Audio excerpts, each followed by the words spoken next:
The Sanskrit word karman, still translated as karma, means work, creation, action, activity. Work here is an activity with a goal, like a student who studies hard to pass the exam.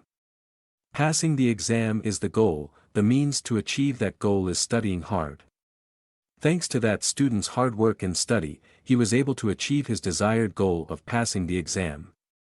We can say that this is a cause and effect action, like thanks to that student working so hard, that student brings a result for himself which is passing the exam, but in addition there are also other dependent results such as happy parents and compliments from everyone.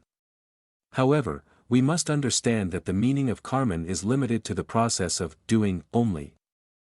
Meaning that karman starts from a desire with a goal arising, and then that desire motivates our body. Work, to achieve the goal, until that will thinks that working like that is enough to achieve the goal it desires, then it stops motivating our body to work anymore, when that is considered karma or karman to be accomplished, whether after that, the goal is achieved or not achieved, whether there are results or no results, whether that wish is satisfied or not satisfied, it doesn't matter anymore. Therefore, whenever you have a will and are motivated by that will to complete the work, it is considered that karma itself, rather than waiting for the result to be satisfied, then it is called karma. Karma is the intentional activity of sentient beings. Because karma or karman is an action motivated by a desire with such a goal, karma or karman is only the actions of the sentient world, not the actions of the non-sentient world. Like water flowing, but the water itself is not aware that it is flowing, water erodes rocks, but is not aware that it is wearing away rocks, water has no intention of flowing, has no intention of wearing away rocks, water I don't intend to wear down the stone, I don't take that as my goal. The cause and effect of the inanimate realm is just an indifferent, unintentional, natural effect. While karman's work is a conscious, willing, intentional, goal-oriented work, with judgment, then a judgment on what to do, and then takes action. The activities of involuntary nature do not have these meanings, so they are not the meaning of karman. And because work in the sense of karman is an act with a goal, with intention, with some consideration before doing it, so even if it is sentient, involuntary and involuntary activities such as walking steps to kill ants, survival instincts, or physiological activities such as eating, defecating, urinating, sleeping, natural body actions such as walking, standing, lying down, sitting, activities of the senses such as seeing, hearing, smelling, tasting, etc., are not the meaning of karman. Karma is essentially the activity of sowing causes in the human realm. Therefore, the vast majority of actions of the realms, animals, gadi, or species other than humans, are just retribution activities, more specifically, retribution activities, that is, retribution activities. Of them, are only activities that respond in proportion to karma. Like the sentient beings of heaven, they sing and enjoy the five desires in fullness and fulfillment as desired. Sentient beings belong to hell and hungry ghosts suffer, and moan endlessly. Animal beings only live by instinct. Not knowing the difference between good and bad, right and wrong, sentient beings belonging to the realms of Zen and Samadhi are quiet, peaceful, and filled with peace. The enjoyable activities of the heavenly realms, the suffering of the three evil realms, the peace of the realms of Samadhi, are all just natural actions must only have retribution, such as those who do evil, i.e. sow the cause, should be imprisoned with hard labor, i.e. retribution. When entering prison, the activities end. Activities in prison are like having to do hard labor. Hardship. Cramped travel, lack of freedom, etc., are just retribution activities. Such retribution activities are not considered karma. Karma or karman must be actions or activities that sow causes, not activities or activities that pay off results. So normally karma, or karman, is often performed in the human, animal, realm, because the human realm is not just one of the realms of karma, animals, but it is also a realm with enough weakness. Elements and properties to sow seeds. Why so? Karma is good and evil actions caused by the mind. Because the heavens and meditation realms are realms of pure good retribution, hell, hungry ghosts, and animals are realms of pure evil retribution. While the human realm includes both good and evil retributions, as some people are both rich and intelligent, others are both poor and handicapped, and stupid, happy and miserable scenes are in the same place, so rich people easily have the opportunity to do good deeds by giving alms to the poor. Poor people easily have the opportunity to create greed and do evil karma, robbing the rich, etc.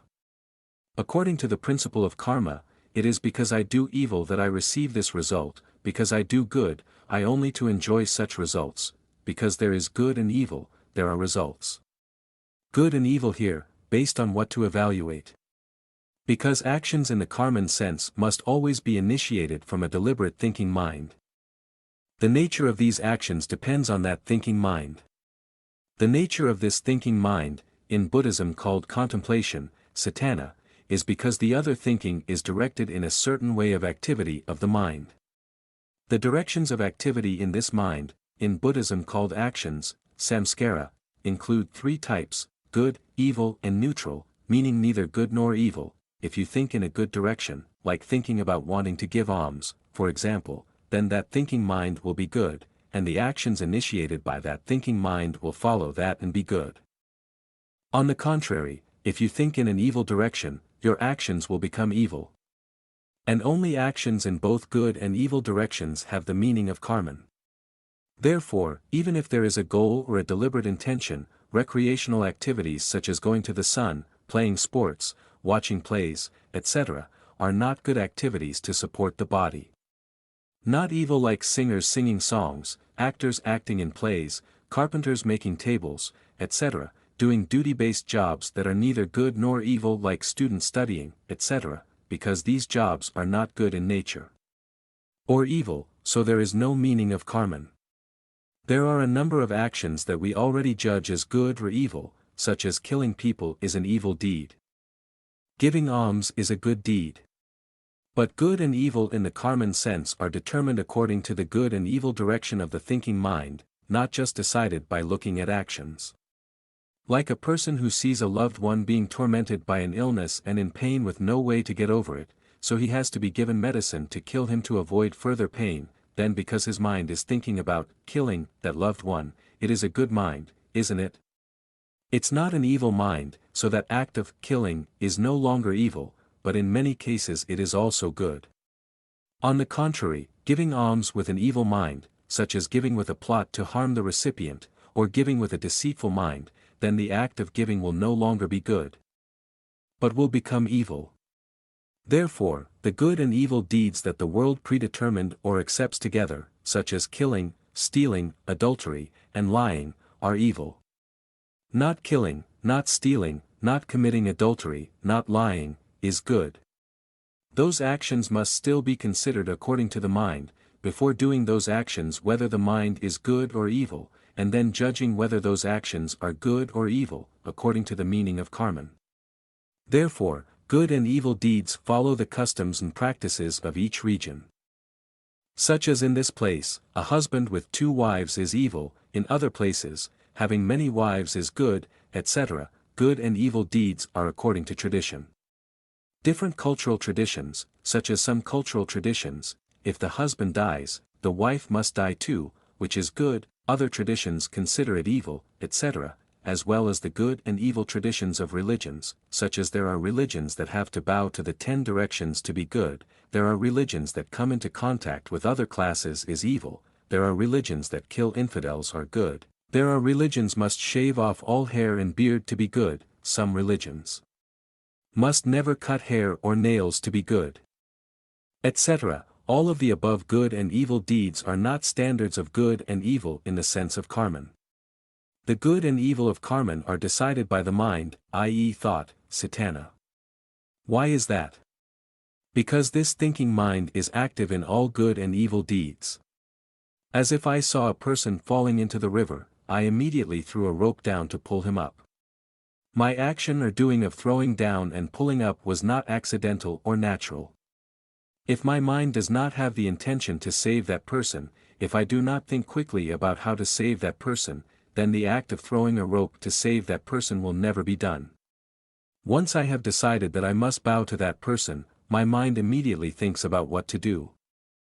And after thinking about it, I have to act immediately. The action or job of saving that person is completely calculated, controlled by the mind, thought or intention is karma. Body karma, speech karma or manifestation karma. According to Buddhism, my action or action of saving that person at that time, or my karma at that time, consists of two components. One is my mind with good thoughts and intention to save that person, two is my body running away. I grabbed the rope with my hand, threw it down and pulled it up.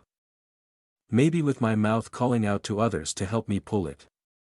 In short, karma or work always consists of two parts, mind and body.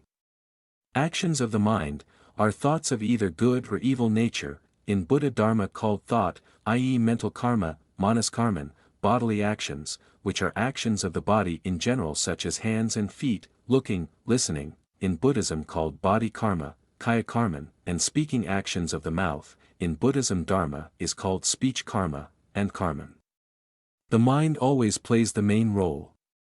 Mahayana Buddhism, as well as the later Nam Sun Lut school, consider karma to be the thinking mind. The body or speech are just tools or means, calculated and used by the mind to satisfy the mind's goals. Only wish. That means when I give alms to someone, that act of giving alms or karma giving is an activity of the mind thinking about wanting to give alms, not an activity of my hands. My hand is just a means, or tool, used by my giving mind to work as it pleases. My giving mind is inherently invisible, but when it uses my body and hands, it clearly appears through the action of my hands giving alms. The act of giving alms with my hands is actually just an act of my mind, which I and everyone else can see clearly now. The action of mind or karma when manifested, and clearly recognized by everyone through such body and speech, is called manifest karma. Manifestation, vijnapti, is clearly revealed to the outside for everyone to see and know. Although karma is really just an action of the thinking mind, too, if it is only considered internally, and not expressed externally through the means of body and speech, then karma will never truly be achieved. Achievement. But certainly, to be karma, it must be expressed through both body and speech. Why so? Because all the thinking activities of the mind, too, are caused by the body, speech and surrounding circumstances. Like my body sitting in the living room, water in the kitchen. My sister is also in the kitchen. When I feel thirsty and want to drink water, my mind that wants to drink water will immediately calculate, based on the situation of my body and the surrounding scenery, that my body must stand up and go straight down. Kitchen, then you can drink water and satisfy your thirst. That is my thinking mind using my body to operate. In addition, when I think that my brother is in the kitchen, I can use the mouth method, which is to talk to the kitchen, telling my brother to bring me a glass of water if he comes up. That is my thinking mind that uses mouth to operate. Surely once I want to drink water, my mind will have to think of a way to satisfy it. And the means to satisfy it are nothing but my body, speech and surrounding circumstances. So certainly the body and speech will be used to connect with the surrounding environment, which becomes a work of the mind, expressed through two aspects of body and speech against the background of the surrounding environment. In short, until death, my mind will never be able to escape from this body in the world around me, so surely, whenever I have intention, I have thought, contemplation, or karma, or if the mind karma wants to do something, then it will inevitably trigger the body and speech to work, i.e., the karma of the body and speech, depending on the surrounding circumstances. The activity will manage to achieve the desired result, unmanifested or karma, seeds, and as soon as the two karmas of body and speech have finished working, or as soon as karma or thought or mind karma has just expressed through body and speech, it is not karma that has ended, which immediately achieves karma. Speaking according to the principles of Buddha Dharma, mental karma motivates body karma and verbal karma to operate. The activity of body karma and verbal karma that has just ended is the karma of accomplishment. We immediately see that there is some confusion about this noun karma or karman, why after the karma is done, it does not end but becomes karma. If we replace those words karma with other more specialized nouns, then there will no longer be any contradiction in that principle. The manifestation of the karma of body and speech that has just ended is an expressionless accomplishment. What is this expressionless? Unmanifested, avijnapti, means not manifested on the outside for oneself and others to see or recognize, meaning that karman or karma in this stage does not manifest outwardly for everyone to recognize as in the stage. The karma of body and speech too, in short, the process of karma or karman proceeds as follows. 1/karma starts up with an intention to achieve a certain goal, so think and calculate, find ways to work to achieve the goal. This is the stage of mind karma or thought. During this stage, karma only works inside the mind and has not yet manifested itself for everyone to see, so although no one recognizes karma, my mind recognizes karma. 2/After thinking and calculating decisively, karma launches two means of body and speech to specifically achieve the goal. This is the stage where the karma of body and speech is active. During this period, karma from the heart manifests outwardly through both body and speech so that I and everyone else can see and know the karma. 3/As soon as the manifest karma of body and speech ends, the karma is hidden and becomes invisible. During this period, my own mind and everyone around me no longer recognized the operation of karma. The most special feature of karman or karma is that karma never ends after it has been expressed through both body and speech karma, and is called expressionless. For example, if I intentionally steal a friend's watch, that means the stage of stealing karma is still in the mind, called mental karma. You should use your hands to take it away, that is. The stage of stealing karma manifests clearly through the body, called the body manifesting karma. As soon as I took it, it was an invisible accomplishment, meaning the stage of stealing karma continued to operate, without me or anyone around me knowing or realizing it. But what is the purpose of being so expressionless? The formless is humanity's continuous activity until it achieves its retribution. If karma or karman ends as soon as the physical and verbal karma ends, then what is the cause to get the result later? If the karma of stealing ends as soon as my hand takes the watch, then I will no longer steal. The moment of stealing has passed, all stealing has ended, there is nothing left to steal. Then it is considered that I have nothing to do with that stealing, so where will the retribution come from? If there is retribution, then there must be a cause, and that cause must continuously be present until the result comes. Buddhism accepts retribution, so that cause is invisible karma, that is, karma, after being expressed through body and speech, is hidden and becomes the cause. What does retribution mean here? Is it because I stole the watch that the karma of stealing became an invisible cause, continuously lasting until a month later when I was discovered, and had to suffer the retribution of humiliation and loss of trust towards others? With everyone, karma's retribution is not just that simple. Since it is said to be karma or karman, the retribution must be a next life following this present life.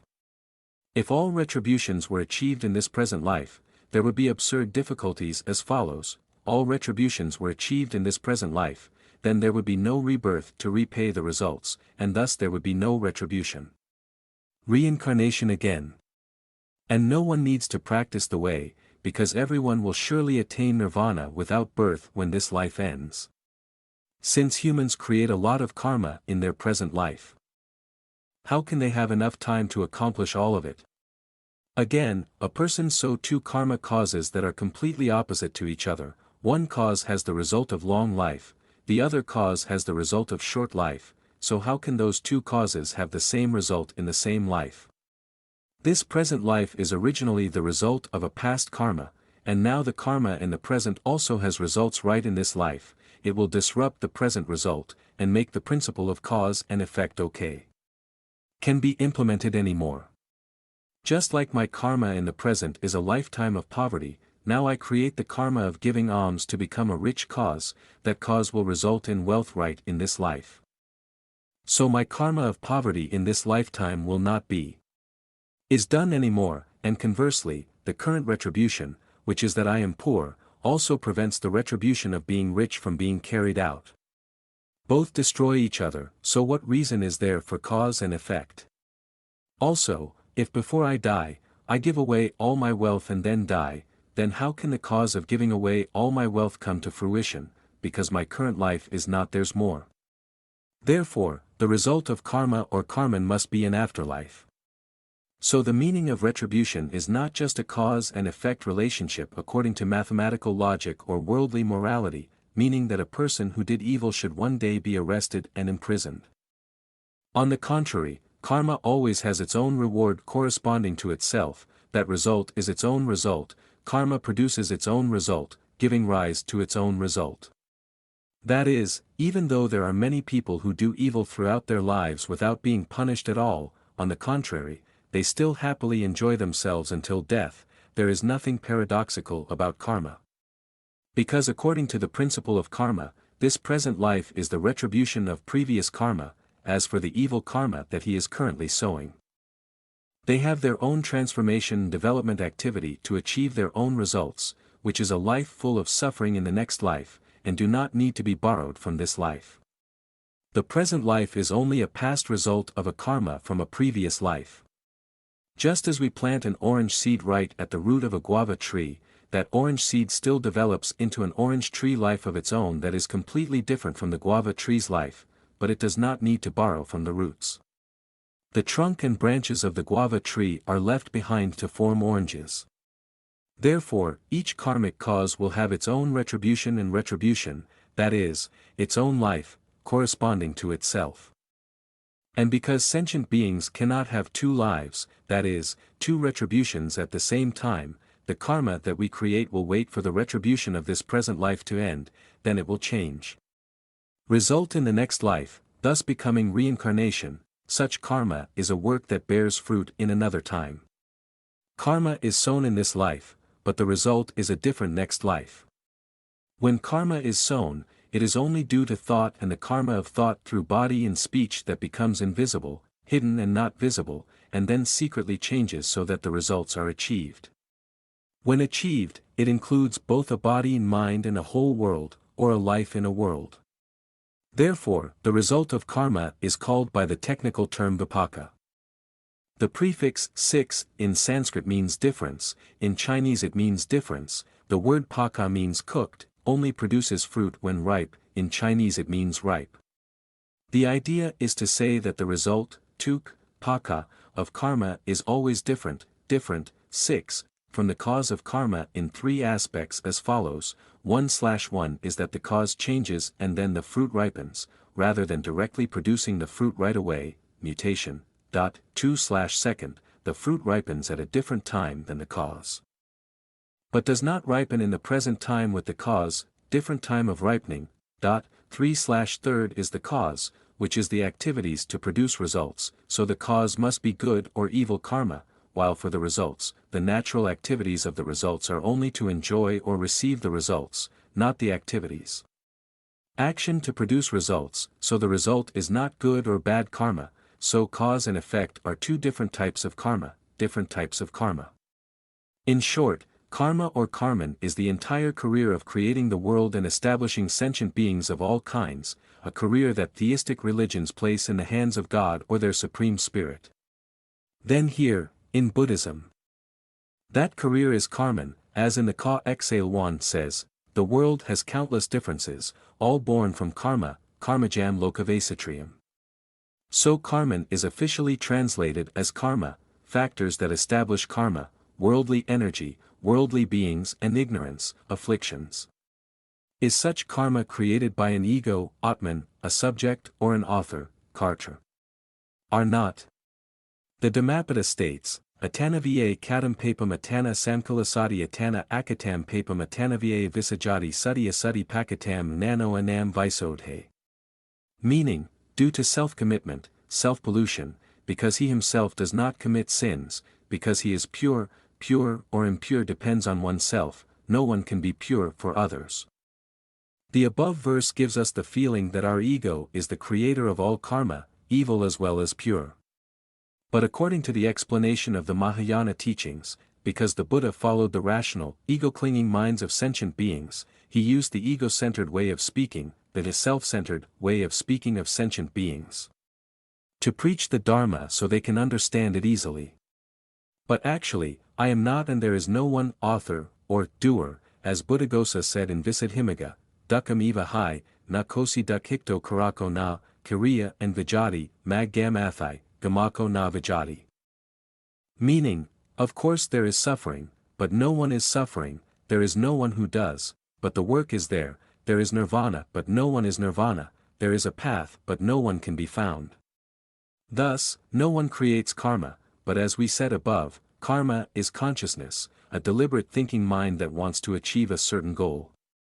That mind does not have a self, nor is it itself a self, because it does not exist on its own but is created by many factors. As we said above, when the thinking mind is the mind that relies on data such as body, speech and surrounding circumstances to calculate, the mind wants to achieve a specific goal, of course it must use the body and speech, which operates in response to surrounding circumstances. Therefore, the body, speech and surrounding environment are the conditions that must exist for karma to have the means and a place to operate. Such a place is commonly referred to by the Buddha Dharma as the unsent world, loka, or more precisely the worldly atmosphere, bhajanaloka, that is, the place where sentient beings live or contain. The reason why physical and verbal means are used is because the thinking mind urges activity. This urge is the active force of afflictions, klesa, of greed, anger and ignorance. This affliction is not at all a self or a self, but is only due to the mind of ignorance, avidya, not clearly seeing the truth of selflessness, and falsely thinking that there is a self. Thus distinguishing between self and other people becomes the same. The type of living and working together, called worldly beings, sattvaloka, while living beings collide with each other, from the mind that distinguishes this ego, comparison, calculation and greed, anger and ignorance arise, then act towards each other into good and evil karma. Therefore ignorance as well as afflictions are the main factors to arouse karma. In short, karma arises due to the surrounding environmental conditions, combined with ignorance. Ego clinging and afflictions, greed and anger inside, giving rise to thinking and calculating, then motivating the body and speech to work, resulting in good and evil karma. As soon as this manifestation of karma ends, the invisible cause of good and evil continues to develop gradually, resulting in a happy and miserable life in the future. Karma is the cause of reincarnation and also the foundation of the Tao. Because karma is not a self, but must be established by many other causes and conditions, so the intensity of good and evil of karma depends on those causes and conditions and therefore the consequences of karma. Karma also follows that and becomes different. For example, two people do the same karma of giving alms to the same poor person, but one person donates with compassion, the other person donates with resentment, which turns out to be two karma giving alms with different qualities of good and wrong. People who give alms with a compassionate heart have more complete good qualities, so when the results come, they will be more happy and fulfilled than those who give with a resentful mind. If two people give alms at the same time, one person gives alms to a hungry person and one person gives alms to a bhikkhu who is begging for alms, then due to such differences, the karma of those two people's giving does not bring the same result. Those who give to the hungry can receive rich karma with good health and longevity. The person who gives to a monk can receive rich rewards with a clear, intelligent mind and a peaceful life. The cause and effect of the karma of sentient beings is mainly the world, that is, the three realms of samsara are background of karma. The deliberate mind that wants to do something, i.e. thought, like the mind that wants to give alms, etc., is the main cause of karma. The object of this calculating mind, such as a poor person or a monk, is a condition of karma. Because of these causes and conditions, if you give alms, it becomes the karma of giving alms. But the thing is, no matter how many types of karma a living being manages to create in any number of ways, it is still just one principle of cause and effect. Karma is just a cause, so if there is karma there must be results, and if there is results there is rebirth, if there is rebirth there is reincarnation, if there is reincarnation there is also the suffering of birth and death. In short, karma is the entire source of samsara and suffering. Therefore, the path to escape suffering in Buddhism is generally to end karma, destroy the cause of rebirth, leaving nothing remaining, called nirvana. The reason the karma of sentient beings is always reincarnation no matter how they struggle to manage it is because the causes and conditions of sentient karma are of the nature of reincarnation. This quality lies in the thinking mind of sentient beings, too, because this is a delusional mind that clings to self, and its good and evil only belong to the emotions that distinguish between self, other people, property, greed, just anger and ignorance. The surrounding circumstances and the objects they intend to create karma, i.e. worldly energy in worldly sentient beings, are also the results of the good and evil karma of ego attachment and greed, anger and ignorance in previous lives. So they are also complete. It all belongs to the nature of ignorance, greed and anger. Because there is no cause and condition out there, all sentient beings' actions are just karma that leads to the afflictions of reincarnation. But that is only due to the disturbing nature of causes and conditions themselves, not an error in the principles of causes and conditions. For example, if I eat poison and have a stomachache, it is the poison's fault, not the food's fault. Especially for Mahayana Buddhism, the principle of cause and effect of karma is the common basis. Both for samsara and suffering but also for the path of the way. Like if I eat moderately and eat enough nutrients, my body will be healthy and disease-free. So whether the body is sick or healthy, it all comes from the same principle of eating. Likewise, sentient beings suffering from reincarnation or being liberated to become Buddhas all come from the same principle of karma. For example, if the world I was born into was the pure land of Buddha, and the sentient beings I came into contact with and met as fellow human beings were all great arhats, along with irreversible bodhisattvas, my wish to contemplate my activities would be determined. Is the Bodhi mind that saves sentient beings? With such a combination of causes and conditions, my manifest karma, body, and speech activities will certainly always be the path of karma, my unmanifest causes will always correspond to the path, and my retribution will only be the result. So even though it is cause and effect, it is completely cause and effect of the Tao. Therefore, Mahayana Buddhism emphasizes completely on the aspect of creating causes and conditions and acting according to the causes and conditions of karma, such as having to be born in the Buddha land, creating merit in printing sutras, building temples and casting statues, and giving alms. Patients, etc., must use the three karma to praise, bow, and make offerings to the Buddhas. If among the causes and conditions of karma, then consciousness, which is the mind that thinks intentionally with a certain goal, is the main driving force, then in Mahayana Buddhism. That thought is generated into boundless great vows, to the extent that it seems that a bodhisattva will be reincarnated forever to save endless sentient beings. With Mahayana, all of the above actions are the cause and condition to develop karma, and karma now, with such causes and conditions, will become the cause of the way, that is, the basis or foundation of the way. Meanwhile, with the Shravaka vehicle, cause and effect only means the cause and condition of rebirth and suffering, in which ignorance and karma are the culprits, and eliminating those causes and conditions is the liberation of nirvana.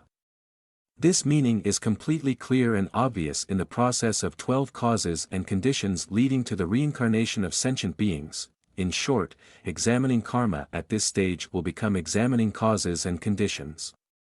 And because of the infinite complexity of causes and conditions, it is necessary to be a separate topic. What needs to be noted here is that the principle of karma does not only apply to the establishment of the causes of worldly reincarnation, but also applies generally to the establishment of the causes of cultivating the Tao. However, the path of liberation of the Sravaka vehicle seems to want to end that principle of karma to attain nirvana, while the Mahayana still uses karma to establish the Tao. Because if Buddha is the result, then there must be a cause, and karma is the way to sow the cause, so the Mahayana still uses karma to sow the cause to become Buddha. But if so, then Buddha belongs to cause and effect, and Sravaka's nirvana means ultimate liberation is due to the end of all cause and effect, that is, the end of all reincarnation. And because Tan Van takes nirvana as the ultimate goal, there is no need to become a Buddha. And because Buddha still belongs to the cycle of cause and effect, it is not the ultimate Dharma. Following Buddha and Tan Van is actually just to follow the Dharma. Buddha is Buddha, we are ourselves, only the Dharma, which is the common truth of both Buddha and ourselves, is important, only the methods of practice that lead to the realization of that truth are important. As for the Buddha, it doesn't matter if he has a wish or something different from us, we have no need to imitate him. If the Buddha had his own pure land, he would wear it, no matter how many magical powers, abilities, and merits he had to tame humans and gods, because it all belongs to the law of impermanent cause and effect. Only nirvana is true and eternal, because there is an end and annihilation with no remaining karma left to regenerate. However, how to bring to an end the karma of samsara, to do how to lead to the point of attaining the ultimate dharma of nirvana? Is it true that just sitting still and doing nothing is destroying karma? Or is karma automatically destroyed? Or just wait and then some god will give you nirvana?